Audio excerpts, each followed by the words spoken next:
It's Matt Pinfield in the morning with Leslie Fram, 8:30 in the morning. And as promised, I told you about this really cool book called The Indie Band Survival Guide, the complete manual for the do-it-yourself musician. And in the studio right now, we have Randy Chertkow and Jason Feehan. Guys, welcome. Good to have you here. Hey, thanks a lot. Thanks. Now, I wanted to say that, I've seen a lot of books over the years. I've worked on every side of it, from producing independent bands, to actually doing A&R for a major label over at Columbia for quite a few years. And I've worked on every aspect of it, from being a radio programmer. And I think that what I love about your new book is a lot of the books that have been out recently, I feel in the last 10 years or so, are all obsolete now because so much has changed so fast.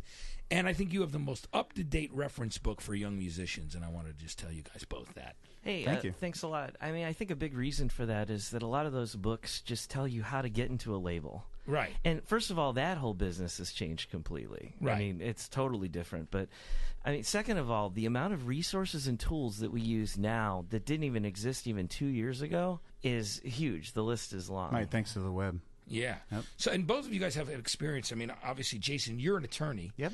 So you know the whole legal side of things, and you've worked in computer technology for a long time, haven't you, too, Randy? Right. So tell me, you guys are in a band called Beatnik Turtle. You put out, albums. It's in the double digits, right? Right. 18 albums. And tell me about the story where you actually wrote a song every day for a year and released it. Yeah, one of the things that we did, and because those limits don't exist from labels and anything else, they don't have to tell you, hey, hold back, you want to only release a little bit. Right. We were like, you know what, let's release a song for every single day for a year. So in 2007, we undertook that, and we actually released a song every day. We didn't wake up and said, all right, we're going to write a song. So some of them were really produced, many months long. To finish it, and we've put them all on albums, and they're all out there. So if you go on iTunes and search on your name, you'll see our name. You'll see 18 albums. I think that's great. Now, in a nutshell, there's a lot of cool things in this book. I think that a young indie band or young indie musician should pick up the book. But let's talk about some of the points you made here. So some of the indie band do's and don'ts. One is, which I think is great, don't depend on MySpace as your primary website. Why don't you guys elaborate on that? Right, and MySpace is definitely a place that you should be, and there's a lot of other places that you should be as well. But having your own web domain is huge because you really have more control over what goes onto your website. So on MySpace, you're competing against ads. You've got a lot of other places to go. It kind of tries to take you other places. On your own website, you can basically have your promotional materials. You can actually pitch and sell your albums, whereas on MySpace it's like, okay, play a song, now move on. Plus, you get statistics. You really know who's visiting your website. With MySpace, it's like, okay, how many people have seen the page? You've had this many page views. But statistics are really important with the web because you actually can understand your audience and where your audience is. And where it comes from and how long they're staying on your website, unique visitors, the whole thing. Yeah, where it comes from is big. Like on Song of the Day, when we were in the middle of writing the book, we just actually looked at the page to find out which countries we're even visiting. Yeah. And I think there were 78. It was something 78 countries on just one, over a period of a week. Now, we're talking to Randy Chertkow and Jason Feehan, who wrote the book, The Indie Band Survival Guide. Now, one of the things I like is one of your do's and don'ts, and this is a do, and I think it's great. Do work together with other musicians to book shows and collaborate on songs. And I think networking as a young artist, indie band, or solo is an extremely important way to get your music out there. Explain me. Absolutely. And, a big part of that is if you're on your own, you don't have a label sitting behind you taking care of all the things that they used to take care of for you. It's critical that you out. Now, do it yourself doesn't mean do everything yourself. That's, I think, the biggest misconception about it. Mm-hmm. It means decide it yourself, as Derek Sivers said when we talked to him. CD Baby, right. Yeah, and not only decide it yourself, but you can find people that really enjoy to do the things that you may not like to do as much yourself.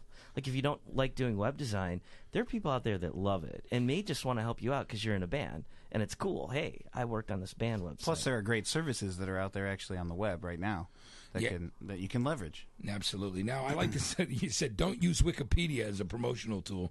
It's an encyclopedia, not a forum for blatant self-promotion. Because, anybody can go in and edit, a Wikipedia. They're very sensitive to that, too. They'll rip it right out if they see that. Yeah. So I thought that was cool. Here's another one that's funny because, we're obviously a unique commercial radio station, FM station, because we're in the style of old great FM radio stations that play a real variety of music and play unsigned artists. We play new and old. We play everything, and that's what people that are so passionate about the station, and why I'm so passionate to be here on the air. So I like that you wrote, don't hold out for commercial radio, but do work on getting played on college and public radio. And I'm sure in most other parts of the country, that's absolutely true. And it's not just radio. There's a lot of other places to get heard as well. And stopping at radio, I think, is a mistake that a lot of musicians make as far as avenues for their music. Podcasting is a great way to get heard. Probably the number one reason being that with podcast, you're actually requesting as a listener to get it. And what we found is we've gotten played on podcasts all over the place is that the listeners there that we've run into are like, oh, wow, I love your music. They really know who you are. There's links directly to your website and to your band name. Right, plus it's always up.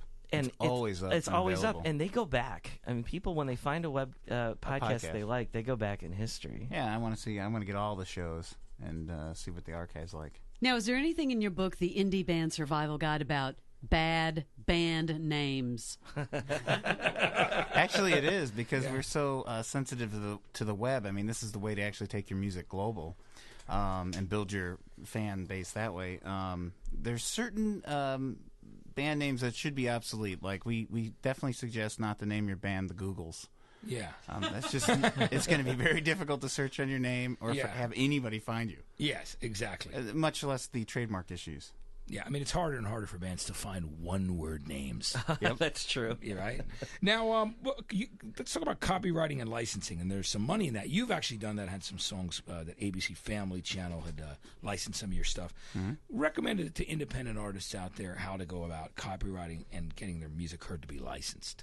Well, we talk about in the book how you should really use copyright. Well, copyright's all about getting permission and reserving your rights, right? So no one can take your material. But we really talk strongly in the book about using copyright as a way to promote your music. And that's actually licensing your music to the world in such a way that it allows fans to share it and allow podcasts to actually play it. And that's actually how we got picked up by ABC Family is that we put our music out under a license that said you could share it freely. We're not exactly sure how they got our music, but we had to get our name as an indie band, our music as an indie band, out as far and wide as possible. In the minds of many people. And then next thing you know, we had a call from ABC Family. It was like, hey, this song's perfect for us. We want to license it. It was an email, actually. I think that's great. Well, I also love the fact that you tell people in the book on how to get on iTunes and to sell their music on the web. I have one last question for you guys. Yeah. Should a band tour, or should they keep their day job? Should they quit? How should they handle that? It's all up to the musician. I mean, what their goal is. You've got some great musicians here in New York who actually, one that comes to mind that we interview in the book is Jonathan Colton. He's actually out of Brooklyn, and he's got a huge fan base through the web, not on the web, through the web. And so he's connected with so many people. He actually held off touring at first and held off quitting his job and anything like that. And then as he got a lot more interest on the web and a lot more demand, next thing you know, he was touring around. He toured the UK and all that kind of stuff. Yeah, he just got back from the UK. And he's leveraging tools like Eventful.com, which actually allows your fans to tell you where they're located so you can plan your tour. So he's going out to where he already has audiences. That's great. Yeah. Hey, guys, I want to thank you for coming by. Thanks for coming and let everybody know. The book is called The Indie Band Survival Guide, the complete manual for the do-it-yourself musician. And, of course, you can go to their website, www.indiebandsurvivalguide.com. That was Randy Chertkow and Jason Feehan. Guys, thanks for coming by. Thank you. And all the best of luck to you guys. Hey, thanks a lot. Thank you very much. We got the Foo Fighters 1019 RXP.